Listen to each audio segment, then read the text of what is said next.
a passionate instigator and dynamic problem solver. Dr. Kevin Ross Emery, the host of the Dr. Kevin Radio Show, will be taking you outside the box, behind the curtain, and identifying the load of BS we are fed every day. And now, Dr. Kevin. Hello, hello, hello, and welcome to the Dr. Kevin Show here on OMTimes Radio, where we are changing the world. Wait for it. One ohm at a time. This is the first Thursday of the month, and the first Thursday of the month means that I have none other than Matt Connarton from Matt Connarton Unleashed, who joins me the first Thursday of every month, where we put things through a spiritual, well, sometimes it's a spiritual lens, Matt, and sometimes it's a spiritual meat grinder. And sometimes it's just a meat grinder. As we talk about things going on in the world, and and see how they affect, share perspectives and insights from Matt and I, and invite you to be part of the conversation. Be part of this conversation is by calling 202-570-7057. That's 202-570-7057. And to be part of the conversation. Or you can go to facebook.com/MyDrKevin, post at the top of the hour, at the top of the Facebook, and let me know what insights that you have. And we will share them on air, as long as they're appropriate, I do have to say. Sorry. So, Mr. Matt, how are you? I'm doing well. Doing well?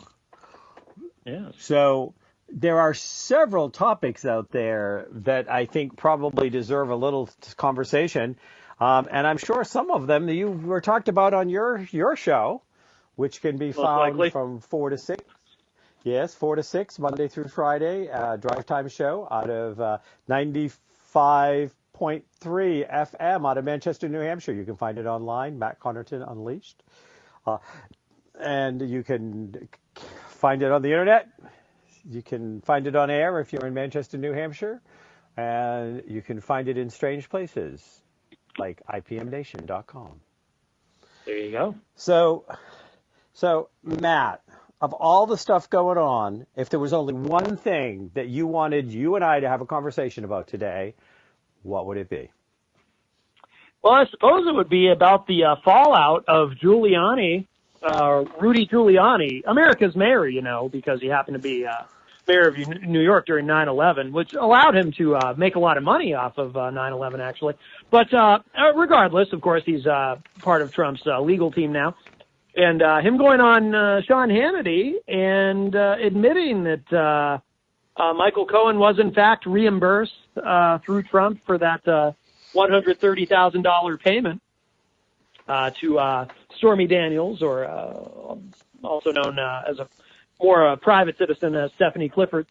But the reaction to that has been pretty incredible today. I'm sure Sean Hannity was quite stunned to hear Giuliani say that. And, I've been watching the media today and just kind of keeping an eye on the way people are reacting and the speculation about, did Trump know that Giuliani was going to say that? Did he realize that? All that great stuff. Well, I'm sorry I lost you for just a second. So the audience knows I'm in Florida. I just arrived today. I'm down here visiting my parents and showed up to not being able to have all of my normal familiar things like internet. So I hope I sound good, but I do fade in and out occasionally. Well, I think that's very interesting. Well, he said a few other things. I mean, he not only that Trump made the payment, but Trump was aware of the payment, which Trump has denied over and over again. And there was a couple of other things. I'm trying to remember what they were. I mean, it wasn't just the Stormy Daniels thing.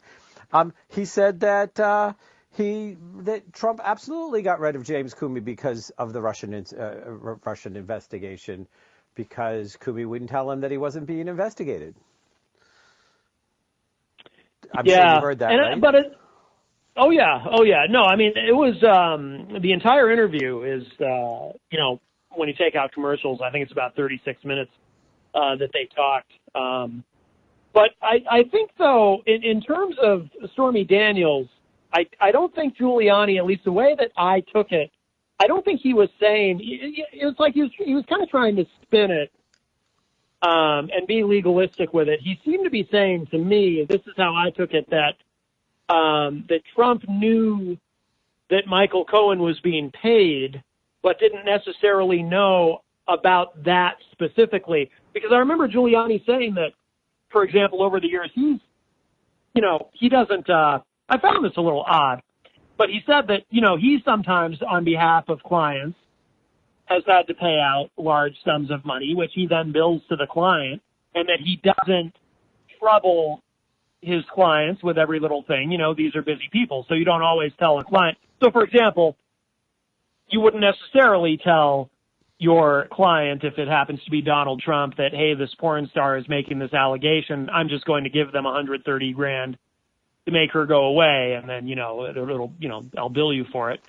But I find it hard to believe that that an attorney would pay that large an amount and not want to trouble his client with it. Would just kind of handle it. It doesn't add up. It doesn't make sense. So I think Giuliani was kind of trying to have it both ways.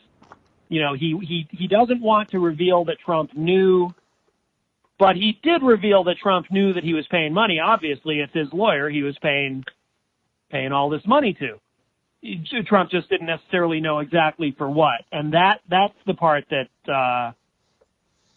I think is very suspicious. But it doesn't change anything in a way, if you think about it. We all, I think, already suspected that Trump, of course, knew everything that was going on.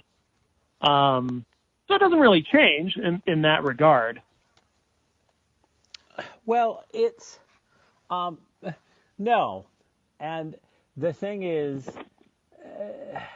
him being caught lying is not news anymore. It's unexpected. The question is, it's just what will happen if this man goes in front of the grand jury and spins one of his lies? Michael Cohen or Trump? Trump. Oh, I don't know. You think this is all going to get that far? Well, I mean, do you think that Mueller is bluffing when he says that if Trump doesn't show up, if Trump doesn't let him be interviewed, that he's going to subpoena him? No, I don't think Mueller is bluffing. I think Mueller is sitting on. My perception is that Mueller is definitely sitting on something, has got the goods, so to speak. I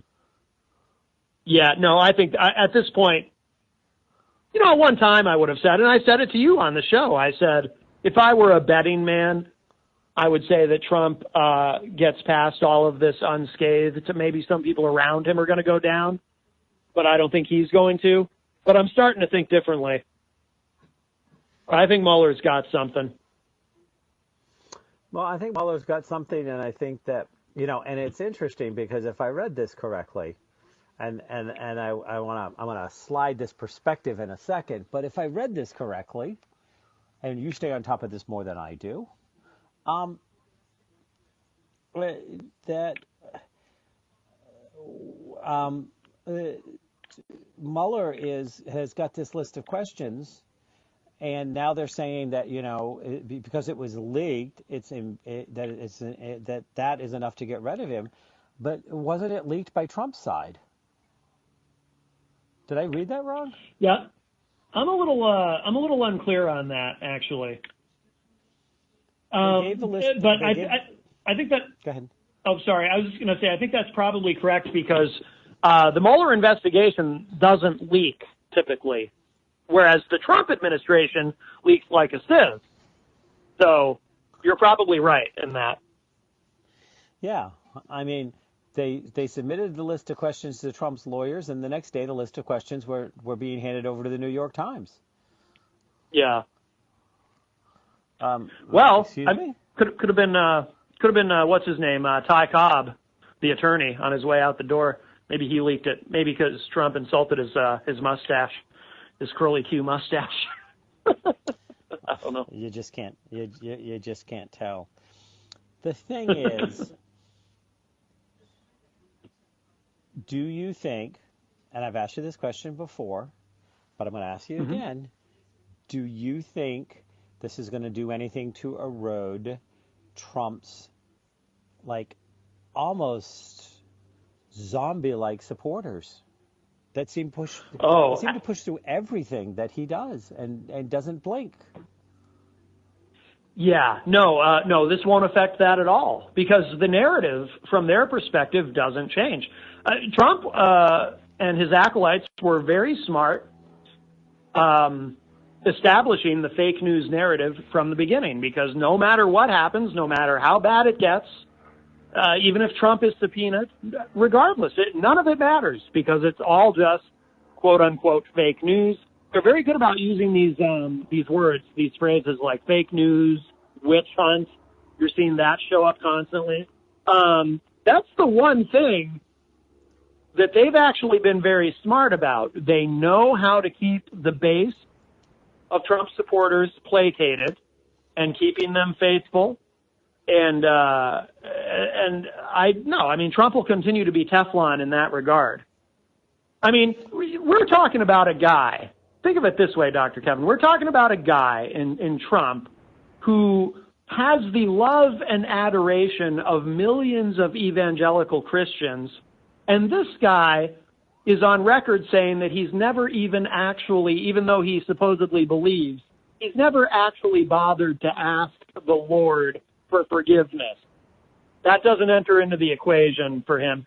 And that's part of the deal of being an evangelical Christian. You have to acknowledge that you're a sinner and be sorry and ask the Lord for forgiveness. And he's not even held to that standard.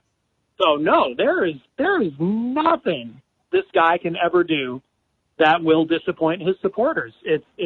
I think it's impossible. Do you think that base has shrunk since he got elected? Do you think there were on the fence people that may have hopped off the fence?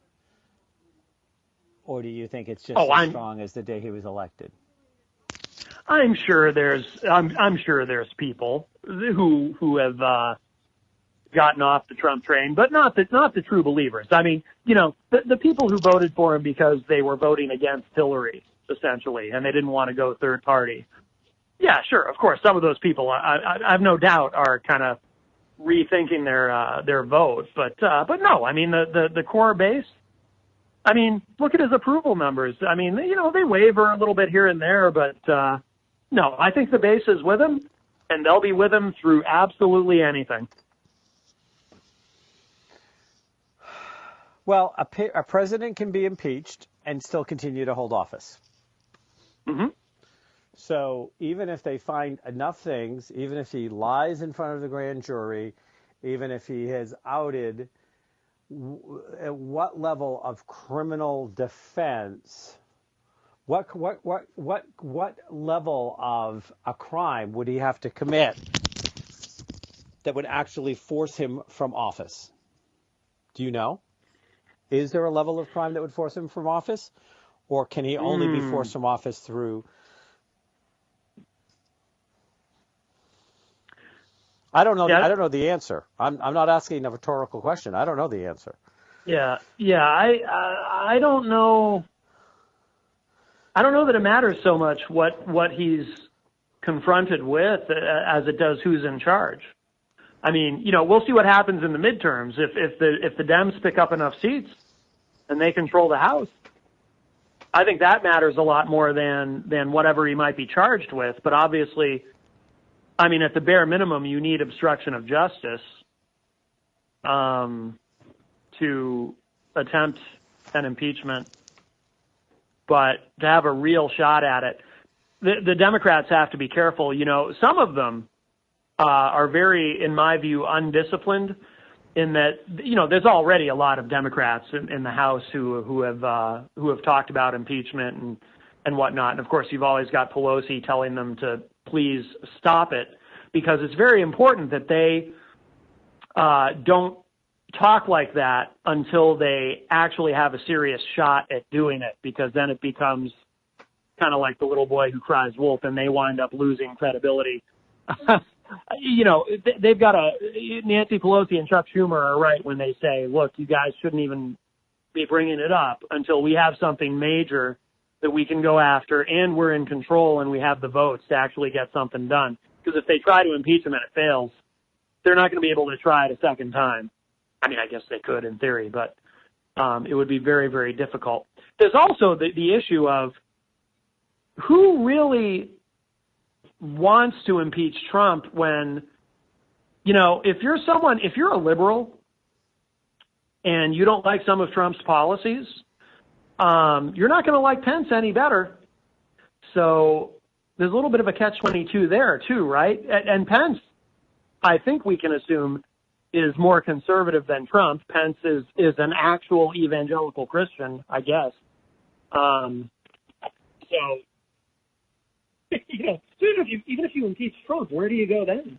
Then you've got President Pence.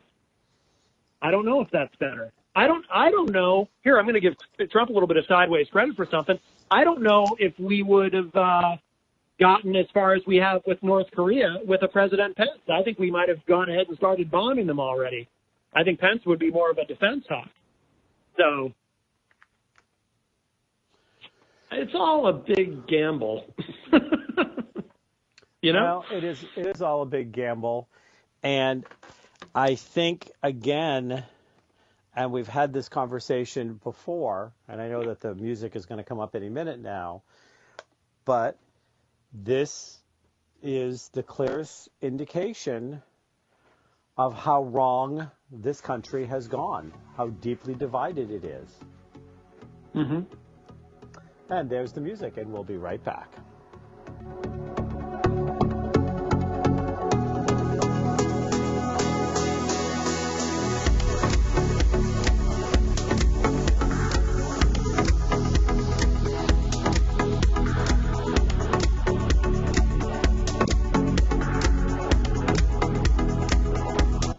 Conscious media for conscious minds. OMTimes. Have you ever wondered how to change your love paradigm? The secret key is finding a love partnership, not just a regular connection. How do you find these? Through conscious relationships. Ascending Hearts Dating is a dating site for people like you that believes in second chances and a different type of spiritual connection. Try Ascending Hearts for free today at ascendinghearts.com and change your love paradigm. Ascending Hearts, the premier dating community for the spiritually awake. Tune in to the Practical Intuitive, Mind, Body, Spirit for the Real World with me, host Robin Fritz, Mondays at 2 p.m. Pacific, 5 Eastern. I'll cover personal and business intuition, animal communication, mediumship, space clearing, past life regression, shamanic insights, energy healing, soul choice, and more, all to help you tap your own intuitive and healing skills. No ifs, ands, or buts. Mother, Mother Ocean. Hi, I'm Jimmy Buffett. West Indian manatees are one of the most unique animals on Earth, and we're still finding out so many new things about them. But manatees are endangered, and many of them are killed or injured each year because of watercraft collisions or other human activities. You can help save these gentle marine mammals. For free tips on what you can do, call Save the Manatee Club at 1-800-432-JOIN. Thank you.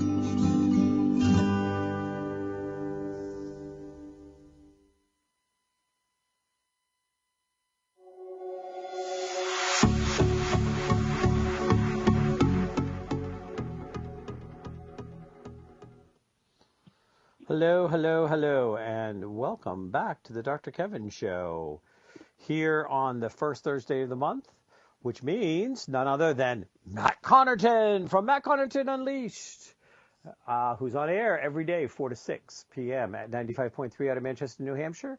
You can also find him on IPMNation.com. And you can also find, and I don't know what the letters are for if they want to tune in through 95.3, but I'm sure that Matt will post those on the Dr. Kevin Facebook page. This is a conversation. You can be part of it. You can call in at 202-570-7057. So, Mr. Matt, you still there with me? Yeah, I am. Well, that's good. I'm glad to hear that. So, here is, so what do you think the real story is behind the chaplain that was asked to resign, that now has taken the resignation back? Do you have any? Yeah. You heard that he took the resignation back and said, you will have to find grounds to fire me. And it's basically, from what I've read, saying that Paul Ryan doesn't have the right to fire him.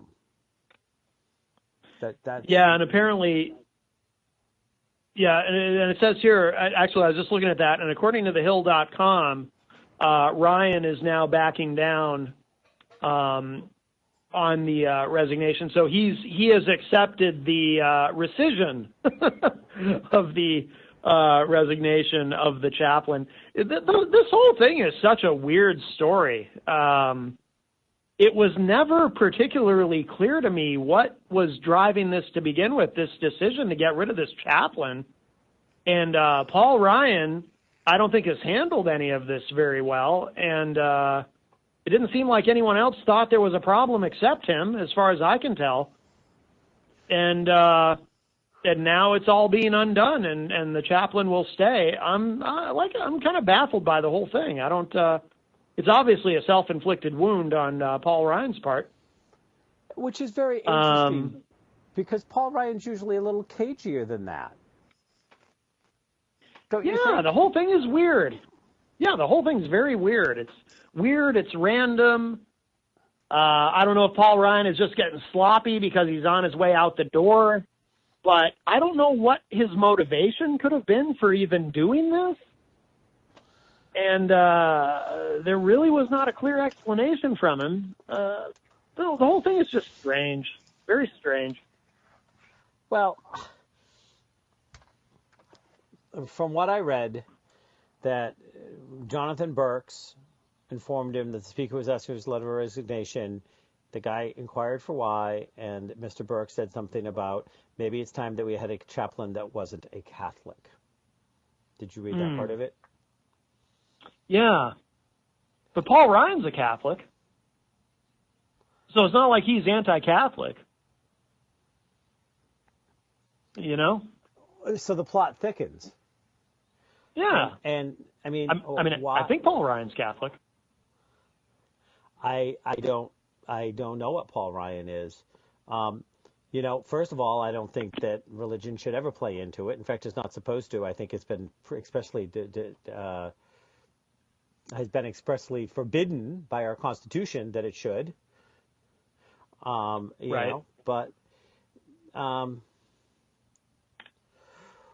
like why he would do that, and why he would ever make it a religion thing. You know, like, would he really make it a religion thing? I mean, he's not that sloppy. This doesn't make sense. That's just it. The whole thing doesn't make sense.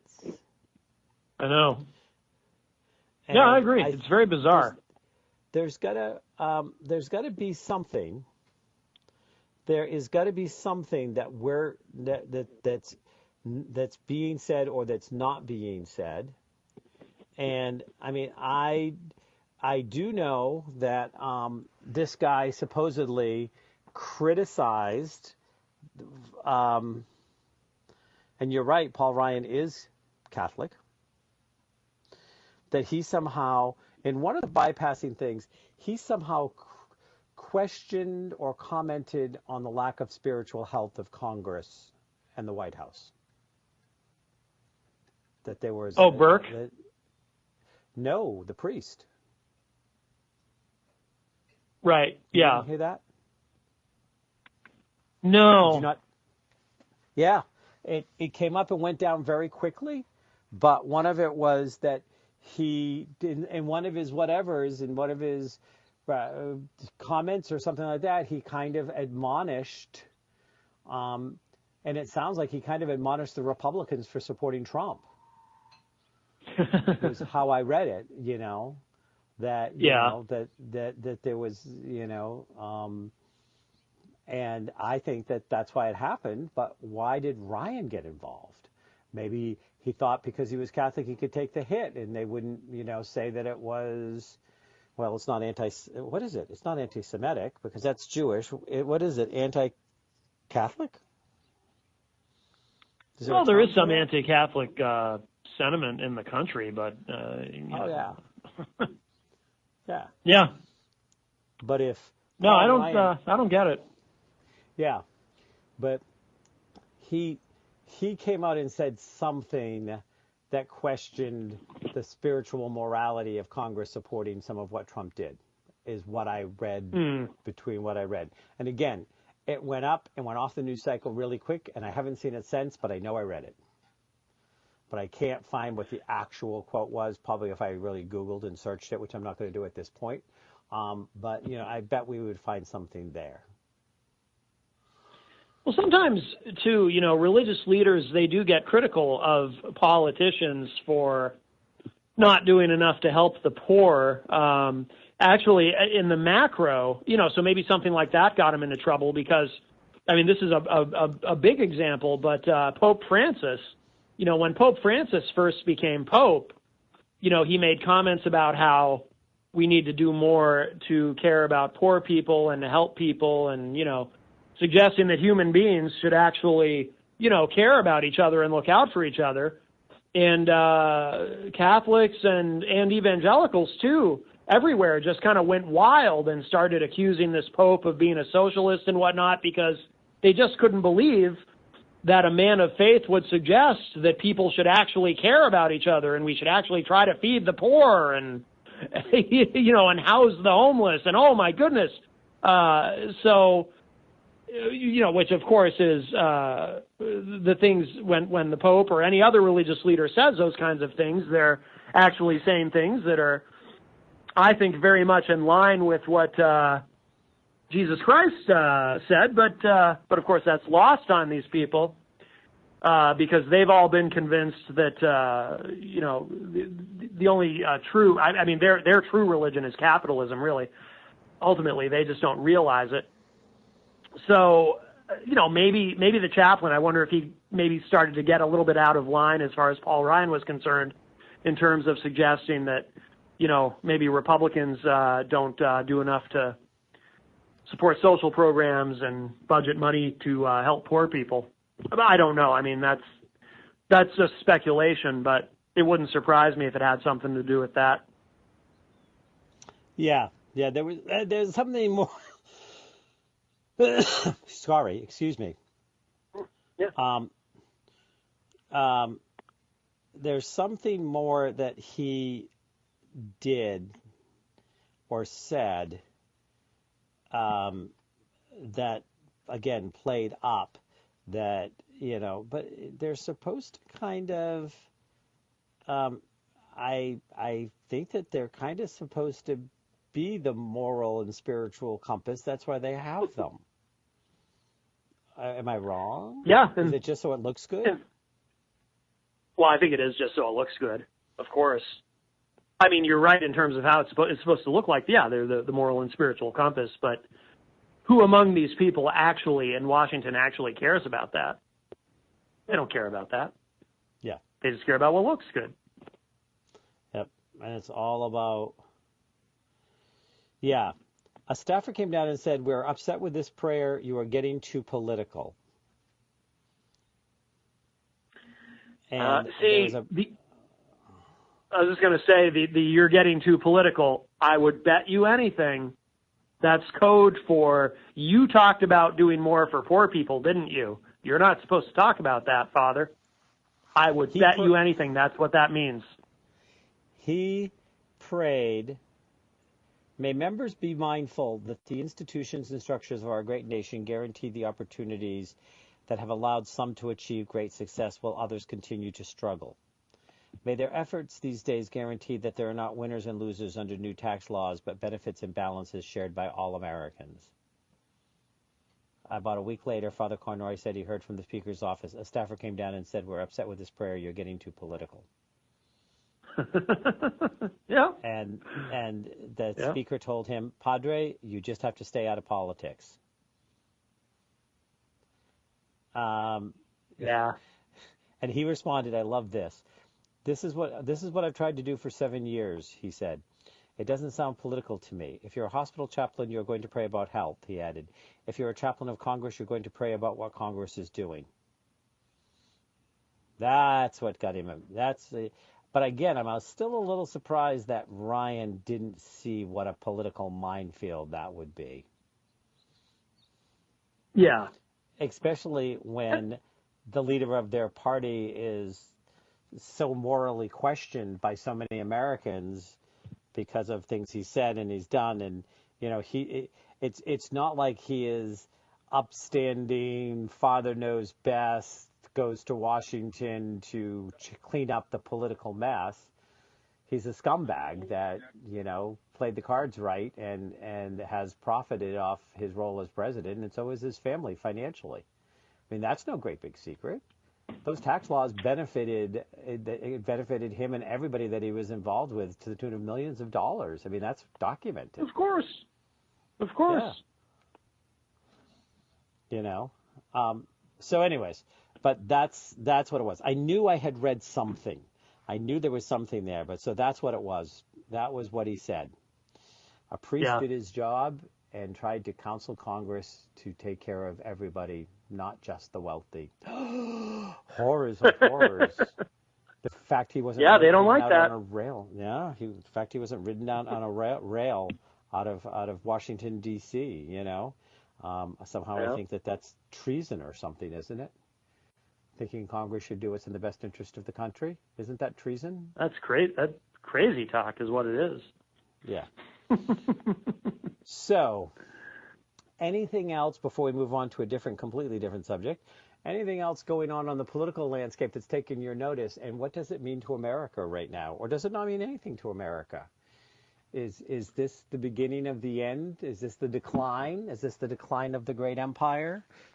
We're fighting with our allies and our enemies, and we're putting things in place that are going to, over time, marginalize even more the people that elected Trump that were marginalized, because, you know, this tariff wars, the people that are going to be most affected are going to be people who qualified a lot of times under the Trump supporter banner. They're the ones that are going to get the most hurt. Don't you believe that? Yeah, people are so oblivious to that, though. You know, they've sold us. I mean, since I was a kid, I remember hearing about trickle-down economics, you know, growing up under Reagan. And, you know, people vote against their own interests all the time. And it's unfortunate, but I don't think, I mean, as far as it being the decline of the country or anything like that, or the beginning of the end, I don't personally buy in any of that. I know some people like to say, look, this is Rome eventually. This is all going to collapse. I'm too much of an optimist to believe any of that. Not that I don't have great concerns. I certainly do. I think we all do. But you know, the economy actually is doing pretty well. And there's even something positive happening. You know, I alluded to it earlier in terms of foreign policy. I've been as critical as anyone of the Trump administration, but credit where it's due. This North Korea thing might just all work out. So it's not all bad. It's not all doom and gloom. No, and I don't really want to make it sound that it's all doom and gloom, but it's the severity of the apathetic, or it's the severity of the blind. And you know what? The blind are on both sides. There are the liberal blind just as much as they're conservative blind. Absolutely. I'm not actually. I actually really am not trying to make this all about, oh, Trump is the downfall of America, but I think that he's highlighted that that there's a large part of America that has lost the ability to have good critical thinking skills, and know that there's some color between black and white. Mm-hmm. And that's part of what's scary, is the myopicness. And that myopicness, again, is not just Trump supporters, but it demonstrates the myopicness that I think is present in a lot of pockets of America, whether it's liberal myopicness or whether it's conservative myopicness. It's like, this is what scares me the most, is this kind of myopathy will mean that the distance only gets further, and compromise will, if how much has it showed up recently that there's this fear that if you compromise with somebody from the other end of the aisle to make something good happen for America, that your party's going to throw you out next time around and find somebody to come in that won't compromise because you somehow betrayed the Republicans or you betrayed the Democrats by actually deciding to work with one of them. I mean, really? Yeah. Has Washington turned into an oversized middle school? Are we dealing with 6th, 7th, and 8th graders? None of that's anything new, though. I mean, again, I think back to when I was a kid, and it was kind of like that too. I do think it's probably worse than it's ever been, but it's certainly not anything new in and of itself. No, there's always but I think that there have been lots of achievements that have happened in America that have been because they reached across the aisle and got bipartisan support. And I think that somehow, and it began in the era of Obama, it began before Trump. I don't know, I'm not sure if it was as bad with Bush. But it definitely started during the era of Obama, where there was a stronger us and them than I ever remember in my lifetime. Like that's racially driven. Yeah. Yeah, I mean, that's racially driven. Absolutely. And we'll be right back.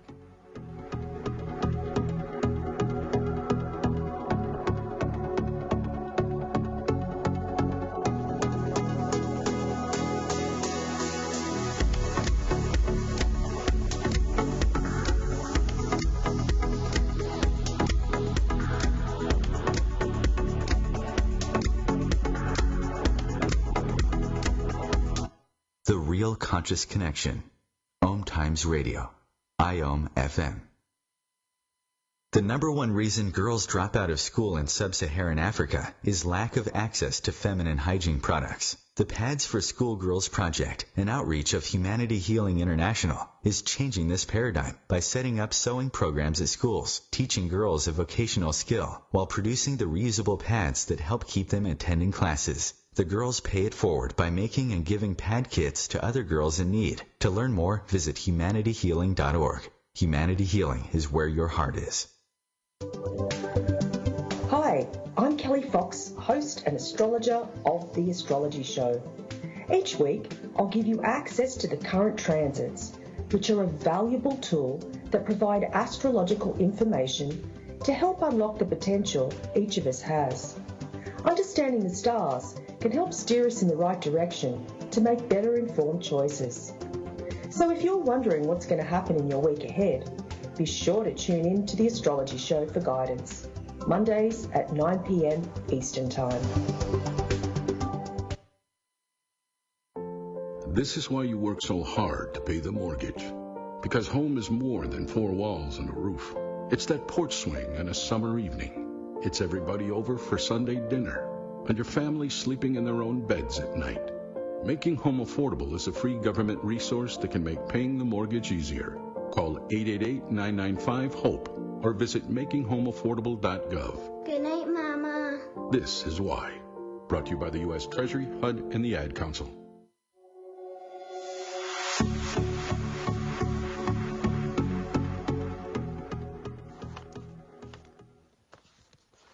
Hello, hello, hello, and welcome back to the last segment of the Dr. Kevin Show here on OMTimes, where this is the first Thursday of the month. So I'm on here with Matt Connarton of Matt Connarton Unleashed, and we are having a dialogue about a number of different things, and you're invited to be part of this conversation at 202-570-7057.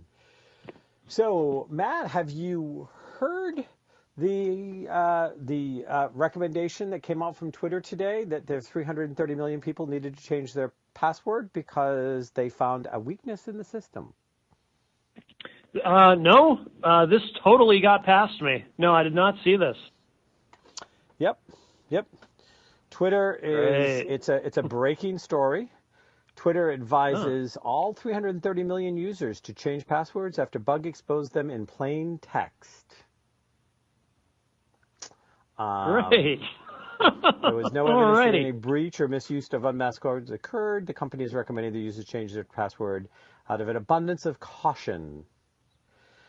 All right. Good to know. It hasn't revealed how many users' passwords may have been potentially compromised or how long the bug was exposing passwords before it found and fixed the issue. But the fact that the company is urging its entire base to change their password indicates that it would seem to be a significant number of users. So. All right.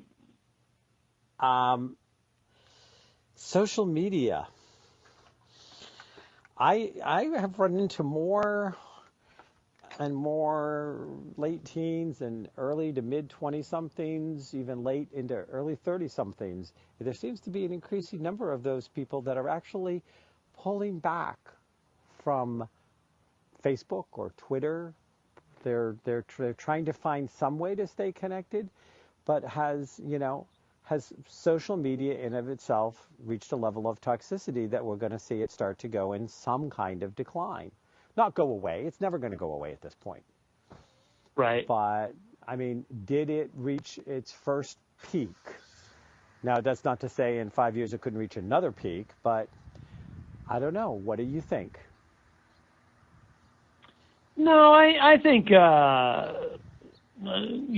think Americans are addicted to it, but I also think Americans are dependent on it.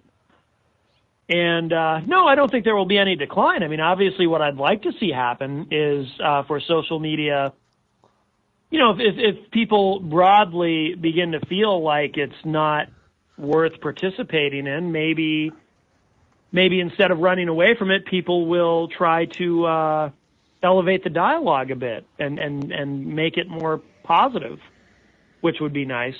It's funny you bring this up, because I get a question sometimes from people. I host a political talk show, obviously, and every once in a while someone will ask me why I don't post a lot of political things on Facebook. And I tend to, I'll post political things on the Matt Connarton Unleashed Facebook page, but not on my personal page. On my personal page, I almost never post anything political.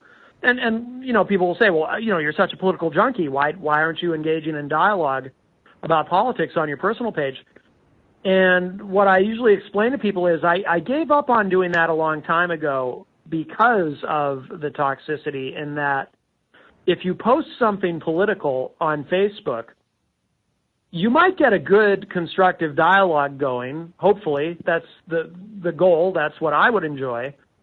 But always, without fail, at some point, and sometimes it happens almost immediately, that thread, that discussion will devolve into people calling each other names and hurling insults at each other for no other reason than they happen to disagree politically or about a particular subject or issue. And I find it very discouraging. So I just don't do it. I save it all for the show, and I post on my show page. But I don't use, but generally I don't like arguing about politics on social media, because it's just, to me it's boring. It's very, very tedious to sit there and have someone call me a moron just because I disagree with them or something. And, and people talk to each other on social media in ways that you would hope they would never speak to another person in person. So it's very discouraging. So I'd like to see the dialogue in the macro on social media become elevated, and for it to be less toxic. I mean, you use that word toxicity, and I think that's the perfect word for it. Well, I got to the point where I also stopped, for the most part, publishing things on my pages that were political or religious, because, it's, it's just a different kind of nutcase, but it's still a nutcase that tends to get drawn to that stuff oftentimes. Mm-hmm. But I did, the last few times I posted, I very clear at the front of it. I'm like, all respectful comments are welcome. Everything else will get deleted or banned. I do not attack what somebody else says. Do not do this. And I found that actually I lowered the toxicity because I refused to support engagement. And I literally would get rid of a whole thread because it had just gotten so toxic. And I'm like, no. I'm just not going to do it. I'm not going to have it on my line. I'd like to have healthy dialogue. I'd like to have somebody explain something to me that doesn't make sense to me. But I want it to explain to me. I don't want to be told that I'm just basically an idiot because I don't agree with what somebody said. That doesn't tell me anything. That doesn't give you an opportunity to change my mind. It only gives me an opportunity to dig in and then call you an idiot back. And I'm like, I can't. Not waste of my time. Not interested. Really. So exactly. I think it's, but you've had the whole thing where people realized how severe the data mining was for Facebook. You have this thing going on with Twitter. There was some other big thing with another social media company a few months back. And I just think that people may be getting a little more cautious, that they may be, checking things at the door a little bit more or giving it a different, I don't know. And again, I could be wrong. I just find it interesting. After we get off the show, I have to go change my Twitter, just in case. Yeah, me too. Because at some point I had like 19,000 Twitter followers back in my back in a heyday. It was up there. It was a really big number. Somebody broke into my account and hacked it. I complained to Twitter, and they closed the account down, but they would not transfer any of my followers to me. I had to start from ground zero. And I'm like, excuse me? A crime was committed against me, and I am being punished by you not being willing to transfer my, reset my account. Nope, you got to start over again. And that's when I post shows on Twitter. I post a few things on Twitter, but I don't use Twitter much anymore because I've just I won't invest the energy to build that kind of community to have some jackal sitting in a basement hacking it for the fun of it, because there wasn't even anything necessarily. They posted a few obscure ads on my Twitter line like it was mine, the whole Ray-Ban sunglass sale thing. It wasn't even it wasn't even a big, it was just somebody some hacker that thought maybe he could make a few bucks out of it, and I lost everybody. So that was my end of putting a lot of time and energy in Twitter. I'm like, you don't enamor me to you to want to do anything that promotes or supports your service. I'll take advantage of it, but I'll never pay a penny for a Twitter ad. I will never pay a penny for a Twitter anything ever again. Yeah. If you think you'll ever make money off me, never going to happen. You screwed me. Now, were you able to build back up your? Were you able to build back up your followers, or did you bother really trying? I didn't bother. I didn't bother. Yeah, I don't blame you. Yeah, I didn't bother.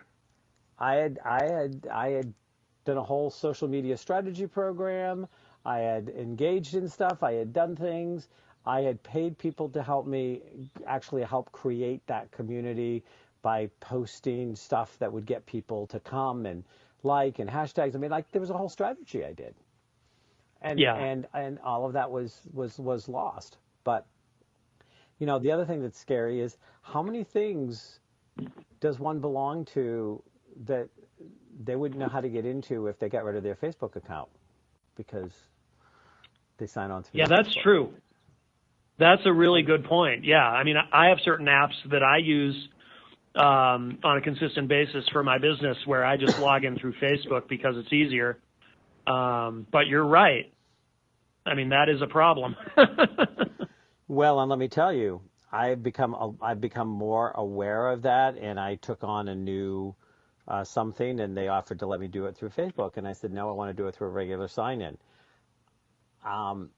Yeah. And I couldn't.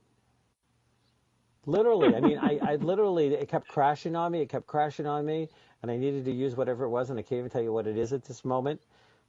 It's been a long day with a short night's sleep. But I remember I tried it like 3 times. I walked away from it. I tried it a few hours later, and then I was like, I need to get this out. I hit the sign in with Facebook, and boom, it all went up. Boom. It was a miracle. Yep. But it wouldn't work when I tried to sign in and create a password and make it so it's completely separate from my Facebook account. But, you know, Facebook is for business for me. Facebook is for business. Yeah, you know? Same for me. Yeah. I have a personal Facebook account, and frankly, it doesn't even have my name on it. And unless I've personally invited you, you wouldn't even know it existed. Right. That's smart. So tell me, what is exciting that's coming up for IPM Nation? And you guys owe me numbers. You were going to get me statistics. Oh, that's you true. And the young that's lady true, yes. was gonna give me some statistics. That's true. Yeah, we had a hard week after the expo. We both got sick, not because of the expo, of course, but we had a great time. But that next week, I actually missed 3 days of my radio show. Never happened before, but I came down with a terrible throat infection. I'm still on antibiotics for it. Yeah, it was a tough week. But yeah, IPM Nation continues to grow. Of course, we do have the Dr. Kevin and Friends television channel on it. We're constantly adding new content with your channel and with a lot of other things too. We had this afternoon we had Brian Brody, whom we got to connect you with him. He's someone I think you'd really enjoy interviewing, and he probably would like to interview you as well. But he hosts All Natural Being, which is our #1 show on IPM Nation, and we had him call in to my radio show today, and he got into a pretty big argument. Well, at least Brian wasn't really arguing. He's unflappable. But John Hopwood, whom you've met on the show, John got very heated. Sergeant Hopwood came out, and it was some pretty exciting radio. I bet. So, yeah, well, I know. Yeah. I mean, Brian and I are friends on Facebook. We have made an attempt. We occasionally send each other things.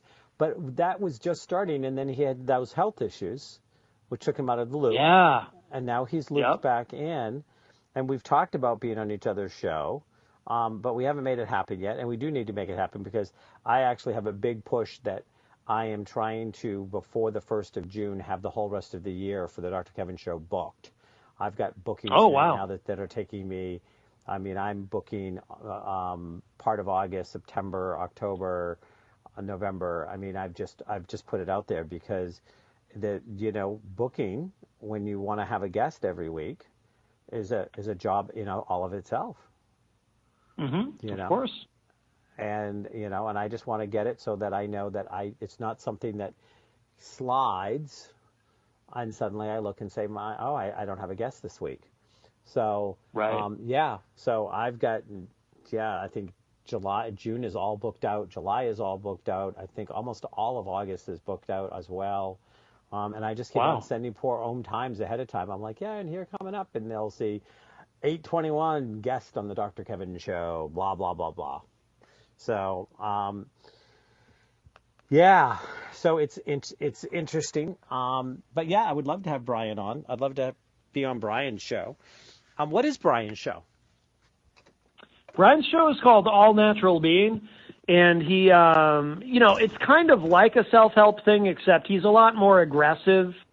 He's not so much kumbaya. Oh, yeah. Oh, definitely. Yeah. Everybody should check it out. IPMNation.com/ANB for All Natural Being. And I don't want to say too much about it because Brian's a little bit of a different animal. It's hard to describe. But it's great. Yes. It's great stuff. We're really proud of it. Well, when you should communicate with Brian again, if I haven't managed to reach out to him, push him to reach out to me. The reach out goes both ways. As you know, I'm down in Florida doing the dutiful son thing. So my next 5 days are basically, doing my payback for being born. So were you able to get any rest after the expo? Not really. And I didn't get any rest before the expo either. So well, yeah, it's a big undertaking. Yeah. So there's a lot of things going on, and a lot of exciting things going on, and a lot of exciting things that's going to happen in the Web of Light Expo 2019. There was definitely things that we looked at and spotted and came to understand that needed to shift or change or be organized differently. And I brought in another key player that's going to help me with all of that. That really shines when it comes to setting up organizational systems and things like this. A woman who you know, Katie. Oh yeah, of course, yeah. Yeah. Yep. She used to be my chief harmony officer. Matt. Excellent. Have a good one. All right. Thank you, Dr. Kevin. Bye. I will. Bye-bye.